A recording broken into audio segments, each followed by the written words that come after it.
అందరూ ఏం చేస్తారు, సురేష్ అని చెప్పి మాట్లాడుతూ ఉన్నారు. సురేష్ మా యువ నాయకుడు, కార్యకర్త కాదంటలేం. అతను 7 ఎకరాల భూమి ఉంది కదా, అతను కూడా కడపమంట ఉంది కదా. కాంగ్రెస్ కార్యకర్తలు కూడా ఉన్నారు, అందులో బీజేపీ కార్యకర్తలు ఉన్నారు, బీఆర్ఎస్ కార్యకర్తలు ఉన్నారు. అందరు రైతులు నిన్న బైకాట్ చేశారంటే, నిన్న పబ్లిక్ హియరింగ్ పెట్టినప్పుడు ఒక్కరు కూడా పోలే అక్కడికి. అందరూ ఏం చేస్తారు, సురేష్ అని చెప్పి మాట్లాడుతూ ఉన్నారు. సురేష్ మా యువ నాయకుడు, కార్యకర్త కాదంటలేం. అతను 7 ఎకరాల భూమి ఉంది కదా, అతను కూడా కడపమంట ఉంది కదా. కాంగ్రెస్ కార్యకర్తలు కూడా ఉన్నారు, అందులో బీజేపీ కార్యకర్తలు ఉన్నారు, బీఆర్ఎస్ కార్యకర్తలు ఉన్నారు. అందరు రైతులు నిన్న బైకాట్ చేశారంటే, నిన్న పబ్లిక్ హియరింగ్ పెట్టినప్పుడు ఒక్కరు కూడా పోలే అక్కడికి. అందరూ ఏం చేస్తారు, సురేష్ అని చెప్పి మాట్లాడుతూ ఉన్నారు.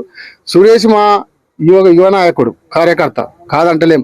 అతను 7 ఎకరాల భూమి ఉంది కదా, అతను కూడా కడపమంట ఉంది కదా. కాంగ్రెస్ కార్యకర్తలు కూడా ఉన్నారు, అందులో బీజేపీ కార్యకర్తలు ఉన్నారు, బీఆర్ఎస్ కార్యకర్తలు ఉన్నారు. అందరు రైతులు నిన్న బైకాట్ చేశారంటే, నిన్న పబ్లిక్ హియరింగ్ పెట్టినప్పుడు ఒక్కరు కూడా పోలే అక్కడికి.